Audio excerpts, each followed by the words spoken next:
Natutupad na ba yung propesiya na sinasabi ng Biblia patungkol sa matinding init na mararanasan ng ating mundo? Yan po yung ating aalamin sa video na ito. Sobrang init na ng panahon ngayon. Kung titignan natin yung panahon dati, hindi po ganitong kainit. So, iba na po yung init sa panahon natin ngayon. Kung titignan nga po natin, nagkakansela na ng mga klase dahil nga po sa sobrang tindi ng init. So, dati, hindi naman nagkakansela ng klase sa sobrang tindi ng init. Pero ngayon mga kapatid, ngayon lang nangyari to na talagang sunod-sunod nagkansela ng klase dahil sa sobrang tindi ng init. Sobrang init naman talaga mga kapatid na kapag lumabas ka ng bahay, talagang minsan hindi mo nakakayanin yung matinding init. May iba nga po na sa sobrang init, nahihirapan na po silang huminga. At yung iba sa sobrang init, talagang bumibigay na po yung katawan nila. Yung mga lugar naman po na sa sobrang init, talagang natutuyo na yung mga lugar doon kahit yung mga anyong tubig. Nakita po natin na nauubos yung tubig at natutuyo na po yung lupa. Yan po yung sign na talagang sobrang tindi na ng init dito sa ating lugar. So marami na po nakakapansin yan na talagang sobrang tindi na po ng init at iba na yung init sa panahon natin ngayon. Hindi lang po dito sa Pilipinas, actually sa buong mundo. Saan ka man pumunta sa ibang parte ng mundo sa panahon natin ngayon, umiinit na rin yung kanilang lugar na dating malamig.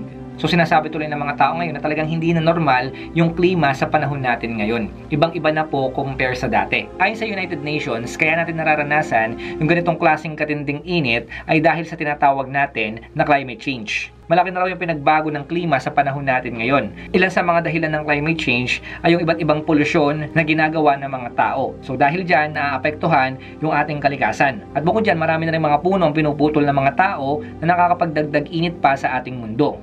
At marami pang iba't ibang mga dahilan para mabago yung klima sa ating mundo. Ayon sa UN, isa sa pinaka-apektado ng climate change ay walang iba kundi yung Pilipinas. So kaya raw po natin nararanasan ngayon yung napakatinding init ay dahil po yan sa tinatawag natin na climate change. So yung science na yung nagsabi niya na kaya umiinit yung ating mundo ay dahil sa global warming. Ibig sabihin po niyan yung pag-init ng ating mundo dahil sa climate change. Ngayon mga kapatid, mayroong sinasabi yung Biblia na pagdating ng panahon, yung mga tao sa mundo na ito ay makakaranas ng sobrang init. Na sa sobrang init, talagang sila po ay mapapasok. So ano nga po ba yung sinasabi ng Biblia patungkol dito? Basahin po natin yung Revelation chapter 16 verse 8 to 9. At ibinuhos din ng ika-4 na anghel ang laman ng dala niyang mangkok sa araw. At ito'y binigyan ng kapangyarihang pasuin ang mga tao sa tindi ng init nito. Napaso nga sila. Ngunit sa halip na magsisi at talikuran ng kanilang mga kasalanan at pagpuri sa Diyos, nilapastangan pa nila ang pangalan ng Diyos na may kapangyarihang magpadala ng ganoong mga salot. Yung binasa natin na yan po ay isang propesiya. Yan po mga kapatid ay hindi pa nagaganap. Ibig sabihin, mangyayari pa lang yan pagdating ng panahon. Malinaw dito sa binasa natin ang sabi po dyan, sa pamamagitan ng araw, yung mga tao ay mapapasok. So ibig sabihin po niya mga kapatid, dito sa propesiya na to, sinasabi na darating talaga yung panahon, iinit po dito sa ating mundo. At hindi lang po basta mainit, talagang mapapaso pa yung mga tao. Ngayon ang tanong dito, yung matinding init ba na nararanasan natin ngayon sa ating mundo, konektado ba yan sa propesiya na sinasabi ng Biblia? Na yun nga po yung binasa natin, na makakaranas ng matinding init yung mga tao to the point na sila ay mapapaso. Ngayon mga kapatid, masasabi natin na merong koneksyon yung matinding init ngayon na nararanasan natin sa ating mundo sa propesiya na sinasabi ng Biblia. So hindi aksidente na nararamdaman natin yung ganyang napakatinding init na binibigay po ng araw. Ngayon kung nararamdaman na natin yung napakainit na panahon, tandaan nyo po, pagdating pa rin ng panahon, mas matindi pa yung init na mararanasan ng mga tao. Yung nararanasan natin na ito, wala pa ito sa pagdating ng panahon. Kasi nga, malinaw sinasabi ng Biblia, talagang mapapaso yung mga tao sa sobrang init. So kung darating yung panahon na yan, ang tanong, kailan po mangyayari yung sinasabi ng Biblia na ito? So yan po mga kapatid ay mangyayari pagdating ng tribulation. So yung matinding init na ito, isa po ito sa matinding salot na ipaparanas ng Diyos dito sa ating mundo. So kasama po yan sa judgment ng ating Diyos sa ating mundo. Dahil yung mga tao hindi po sumamba sa ating Diyos at mas sumamba pa sila sa Antikristo. Kaya po ganyan yung mangyayari ngayon sa ating mundo. Yung matinding init na nararamdaman po natin ngayon, preparation yan para sa mas matinding init pa na mararanasan ng ating mundo. Ngayon meron pang propesiya sa Biblia na nagpapatunay na talaga magkakaroon ng matinding tag-init sa ating mundo. Yan po ay walang iba kundi yung Euphrates River. So sinasabi rin po sa Biblia na pagdating ng panahon sa sobrang tindi ng init, matutuyo yung ilog na ito. Basahin natin yung Revelation chapter 16 verse 12. At ibinuhos ng ika-6 na anghel ang laman ng dala niyang mangkok sa malaking ilog Euphrates. Natuyo ang ilog upang magkaroon ng landas para sa mga haring mula sa silangan.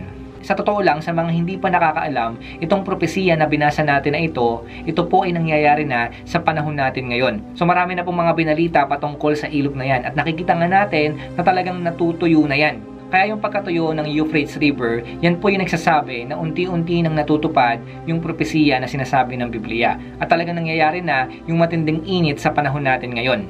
So hindi na po tayo magtataka mga kapatid sa matinding init ngayon na nararanasan natin dahil sinabi na po yan ng Biblia 2,000 years ago. Maring noon nakakaranas tayo ng mainit na panahon at talagang normal lamang po yan. Kasi nga po mga kapatid, meron talagang tag-init. Pero ngayon, sobrang init na ng panahon. Hindi lang siya basta tag-init. Talagang tagtuyot na siya. At yung pakiramdam ng init ngayon ay hindi nakatulad noong unang panahon. Sobrang init na po talaga na talagang minsan hindi nakakayanin ng mga tao. So dahil sa mga nangyayari ngayon na yan na tag-init at tagtuyot sa iba't ibang parte ng mundo, ibig sabihin lang po niyan talagang nasa mga huling araw na tayo at malapit na magsimula yung tribulation. Kaya mga kapatid, wala na tayong magagawa dyan sa sobrang init ng panahon. Kasama nga po yan sa plano ng Diyos at yun nga, mararanasan talaga ng mga tao yan ayon sa sinasabi ng Biblia. Pero mga kapatid, ang good news ko sa inyo, tayong mga mananampalataya ng ating Panginoong Kristo, hindi po natin mararanasan yung matinding init na yan. Kasi nga kung magra-rapture na, iiwas na tayo ng Diyos sa judgment niya dito sa mundo na ito. Hindi na natin mararanasan yung mga salot po dito sa mundo na ito. Kasama na nga yung matinding init. So kung ikaw ay naki-Kristo, kapag nag-rapture, maiiwas ka na dito sa matinding pagdadaanan ng mundo na ito. Yung init po na nararamdaman natin sa panahon natin ngayon, tandaan nyo po, yan ay talagang mangyayari. Dahil sinabi na nga ng Biblia, pagdating ng tribulation, talagang magkakaroon ng matinding init sa mundo na ito. Pero mga kapatid, yung init na yan, nawa nga yan yung magbigay sa atin ng babala na talagang mararanasan ng mga tao yan kapag hindi sila nanampalataya sa ating Panginoong Kristo. Kapag sila po ay hindi nanampalataya sa ating Panginoong Kristo at namuhay sila sa kasalanan, kapag nag-rapture, maiiwan sila at mararanasan nila yung napakatinding init ng araw. Na yun nga sinasabi ng Biblia, talagang mapapaso sila. Pero mga kapatid, papaalala ko rin po sa inyo na meron pang mas matinding init na mararanasan yung mga tao kapag hindi sila nanampalataya sa Panginoong Kristo.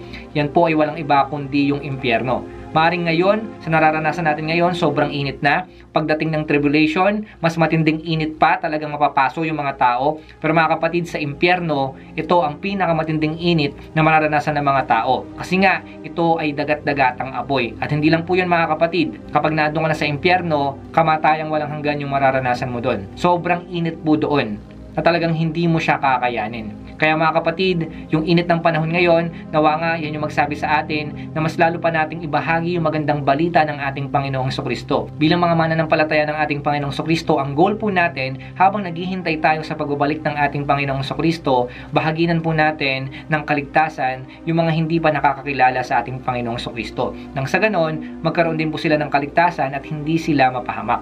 So yun lamang mga kapatid ang gusto ko ibahagi sa inyo. Sana may natutunan kayo sa ating tinalakay ngayon. Hanggang sa muli magkita-kita tayo. Salamat sa inyong panonood. Pagpalain po kayo ng Diyos. Ingat kayo palagi.